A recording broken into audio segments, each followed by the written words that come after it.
Hi, I'm David from Porthos Games. Our new game, The Big Lockdown, is currently funding over on Kickstarter. It's a quick, easy to learn, fun card game that the entire family can enjoy. And it's themed around the experiences that we've all had living life in lockdown in 2020. Everything's there from toilet paper hoarding to trying to complete Netflix in a single binge watch. What we wanted to do in this video was just give you an overview of what's in the box, how to get set up, and some of the fun that can be had playing the game. The box is small, so it doesn't take up much shelf space. It easily fits in a bag or a big pocket, and so you can take it to your friends, or if we're allowed to travel again, it's perfect to play while you're travelling. Inside, we've got a nice little rules leaflet that tells you everything you need to know to get set up and get playing, and there's also more detailed rules on lockdownthegame.co.uk. We also have 4 location status cards in the box, but we'll tell you more about these later. And finally, 3 decks of 35 cards each. The aim of the game is to build the most valuable stockpile of supplies, whilst avoiding the trials and tribulations of lockdown.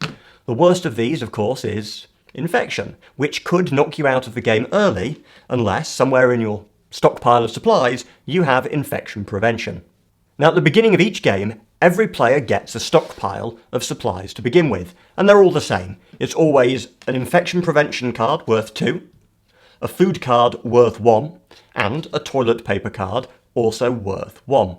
At the beginning of the game, each player also gets a location status card, and this is set to indoors as opposed to outdoors. And that's the setup for the game. 3 decks in the middle, each player has their starting stockpile, and then the player who has most recently washed their hands goes first. On their turn, each player must perform 3 actions, and an action is either drawing a card or playing a card. Now, each card has a little instruction, tells you what to do when it's played, and you have to follow through with that, but that's all included as part of the action. The impact cards have all got to be dealt with straight away, but all the other cards, they can be kept in your hand as long as you like, and this is part of the strategy. You want to build up a hand of the most valuable cards for you to play at the point at which you think they're going to do you the most good. Now, this is where things start to get interesting.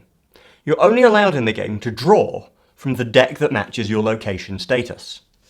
So if it says outdoors, you can only draw from the outdoors deck, and if it says indoors, you can only draw from the indoors deck. And at the end of each turn, after a player has performed their 3 actions, they must declare are they going to be indoors or outdoors on their next turn. Let me explain why the deck you draw from matters. In order to win the game, you need to build up your stockpile of supplies using cards from the supplies deck.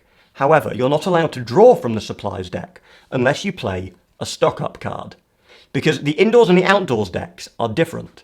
The indoors deck, which represents staying at home, has very few stock-up cards, but it also has very few infections, meaning you're a lot safer.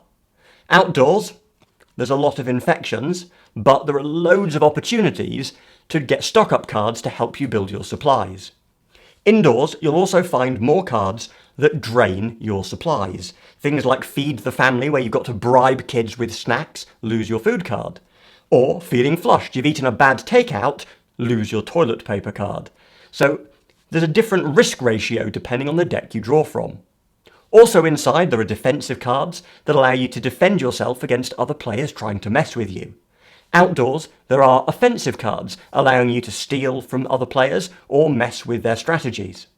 The truth is, this game is about balancing risk. Do you stay indoors, where it's safer from infection, but it's harder to stock up and your stockpile may get depleted quickly? Or do you go outside, where you can get your supplies much easier, but there's a higher risk of infection? It's all up to you, and choosing the right time to draw from each deck, or the right time to play your stock-up cards or to mess with other people or defend yourself is what's at the core of making this game fun. The game can end in one of 2 ways.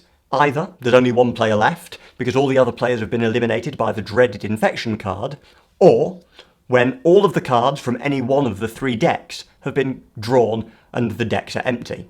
Once this happens, all the players add up the values of their stockpile to find out who's won. And that's it. If you'd like to know more, visit our Kickstarter. It really is the best place to go to find out everything about the game. You can get your own copy, you can be illustrated and become part of the game, and we'll even send out a print and play to anyone that's bought a copy through our Kickstarter once the campaign ends. This means that whilst you're waiting for your proper beautifully printed copy to arrive, you can print your own at home and be playing in no time. So, check out the Kickstarter, subscribe or like if you'd like to see more videos or more of our content, and thank you for watching.